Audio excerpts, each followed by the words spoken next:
Hi, welcome to the middle of June. It is June 15th. We're in 1 Kings 14:1 through 15:24. Well, come here. At that time, Jeroboam's son, Abijah, became very sick, so Jeroboam told his wife, "Disguise yourself so that no one will recognize you as my wife. Then go to the prophet Ahijah at Shiloh, the man who told me I would become king. Take him a gift of 10 loaves of bread, some cakes, and a jar of honey, and ask him what will happen to the boy." So Jeroboam's wife went to Ahijah's home at Shiloh. He was an old man now and could no longer see. I guess that was pretty prevalent back then. But the Lord had told Ahijah, "Jeroboam's wife will come here pretending to be someone else. She will ask you about her son, for he is very sick. Give her the answer I give you." So when Ahijah heard her footsteps at the door, he called out, "Come in, wife of Jeroboam. Why are you pretending to be someone else?" Then he told her, "I have bad news for you. Give your husband Jeroboam this message from the Lord, the God of Israel. I promoted you from the ranks of the common people and made you ruler over my people Israel. I ripped the kingdom away from the family of David and gave it to you, but you have not been like my servant David, who obeyed my commands and followed me with all his heart, and always did whatever I wanted. You have done more evil than all who lived before you. You have made other gods for yourself and have made me furious with your gold calves." Baby cows, not legs. "And since you have turned your back on me, I will bring disaster on your dynasty, and will destroy every one of your male descendants, slave and free alike, anywhere in Israel. I will burn up your royal dynasty as one burns up trash until it is all gone. The members of Jeroboam's family who die in the city will be eaten by dogs, and those who die in the field will be eaten by vultures. I, the Lord, have spoken." Then Ahijah said to Jeroboam's wife, "Go on home, and when you enter the city the child will die. All Israel will mourn for him and bury him. He is the only member of your family who will have a proper burial. For this child is the only good thing that the Lord, the God of Israel, sees in the entire family of Jeroboam. In addition, the Lord will raise up a king over Israel who will destroy the family of Jeroboam. This will happen today, even now. Then the Lord will shake Israel like a reed whipped about in a stream.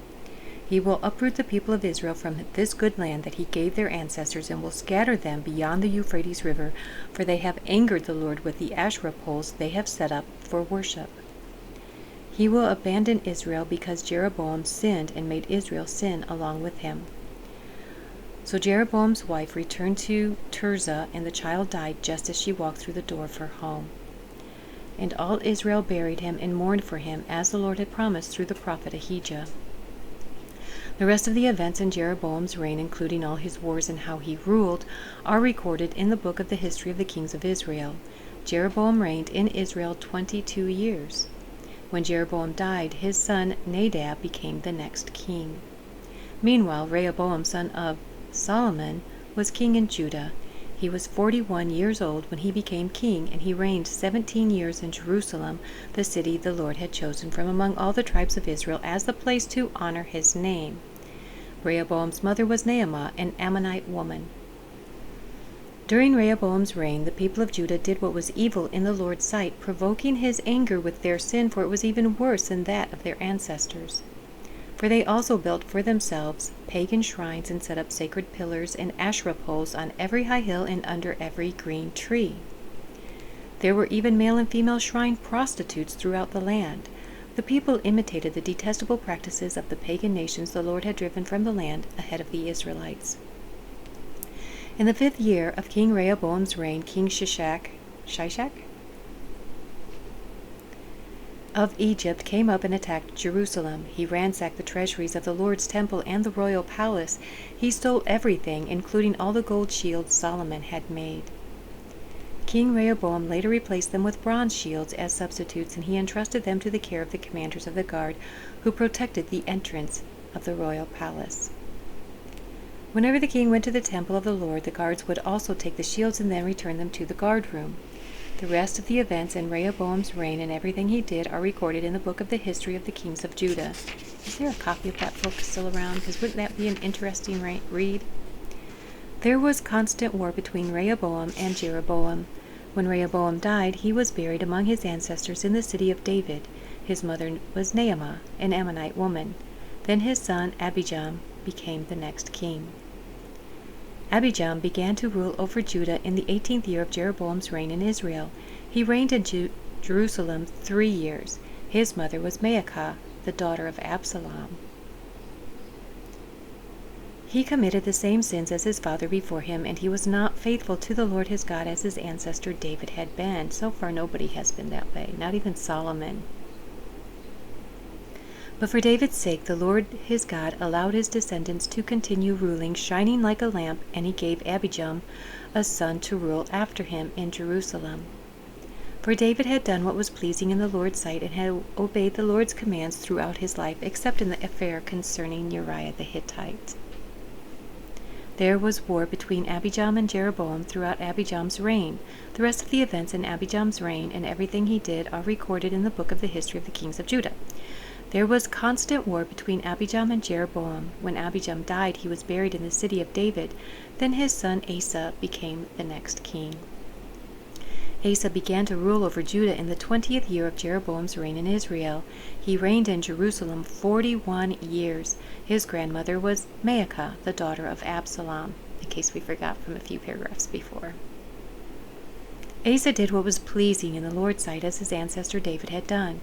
He banished the male and female shrine prostitutes from the land and got rid of all the idols of his ancestors, his ancestors had made. He even deposed his grandmother Maacah from her position as queen mother because she had made an obscene Asherah pole. Wow. He cut down her obscene pole and burned it in the Kidron Valley. Although the pagan shrines were not removed, Asa's heart remained completely faithful to the Lord throughout his life. He brought into the temple of the Lord the silver and gold and the various items that he and his father had dedicated. There was constant war between King Asa of Judah and King Baasha of Israel.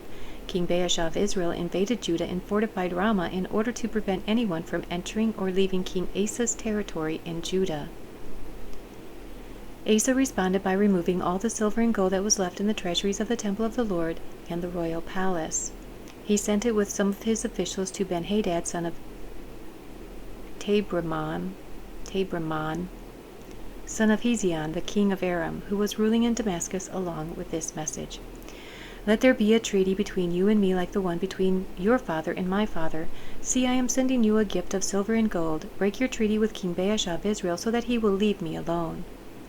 Ben-Hadad agreed to King Asa's request and sent the commanders of his army to attack the towns of Israel.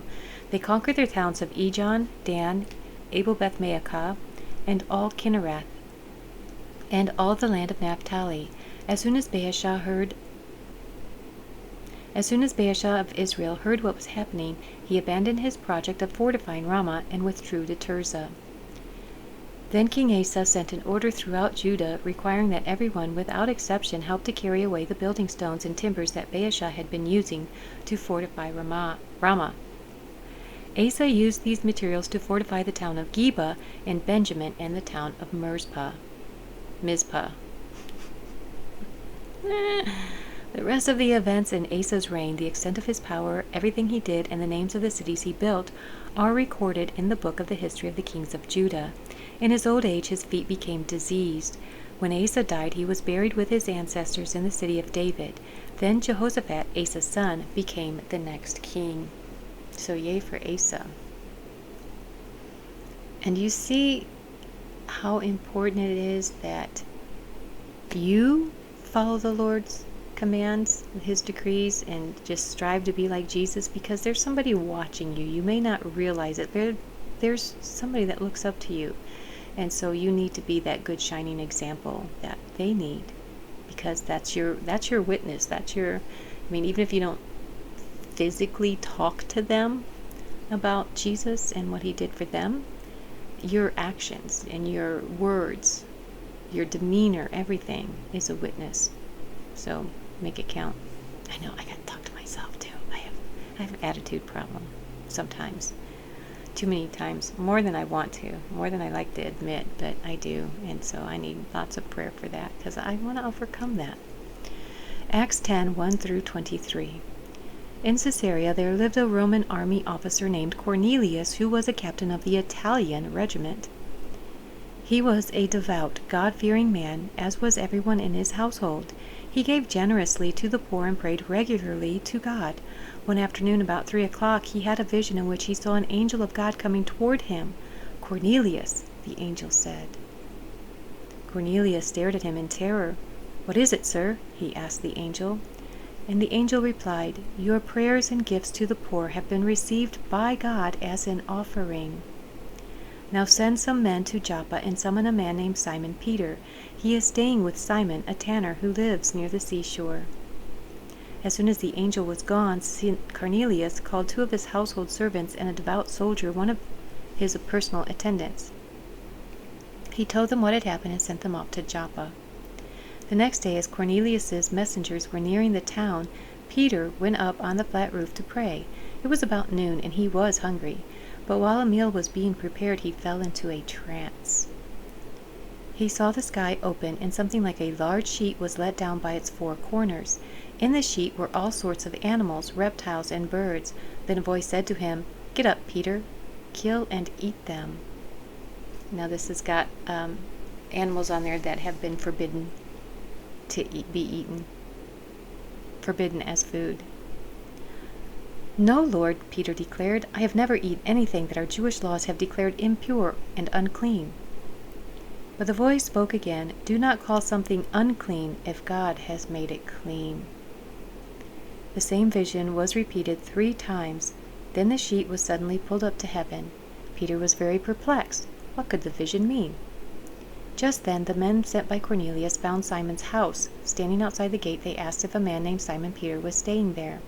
Meanwhile, as Peter was puzzling over the vision, the Holy Spirit said to him, "3 men have come looking for you. Get up, go downstairs, and go with them without hesitation. Don't worry, for I have sent them." So Peter went down and said, "I'm the man you are looking for. Why have you come?" They said, "We were sent by Cornelius, a Roman officer. He is a devout and God-fearing man, well respected by all the Jews. A holy angel instructed him to summon you to his house so that he can hear your message."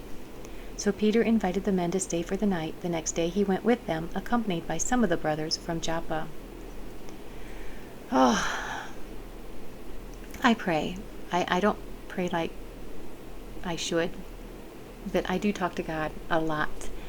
But I am looking forward to the day when I can just hear his voice so clearly and just know beyond a shadow of a doubt that that's the Lord. I was like that once. Before I moved out here to California. And the California just kind of, it was certainly a test. But I long to get back to those days. And I know that's just going to happen from being in the Word, attending church all the time. See, that was the thing, too. The church that I went down there was huge. And so every day of the week there was something available. And if they had something for the adults, then they had something for the kids, so that people with kids could go and become part of these classes or whatever they were having. And I have not found a church out here that's anything like that one was. So there's not a lot of opportunities to get involved. So I think that's part of the problem. But I can do it myself, right? So this is one thing, by reading the Bible and recording it and sharing it with you guys. And don't forget, I need you to share these videos also. I need you to like them. Make some comments down below too.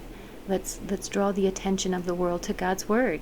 You know, I'm doing this in partnership with you, not just a sole thing by myself. I need your help. So there you go. Bible reading for today. Like, comment, share, subscribe. Share. And don't forget to click over here for Psalms and Proverbs. And I will see you tomorrow. Have a great day. God bless you. I love you.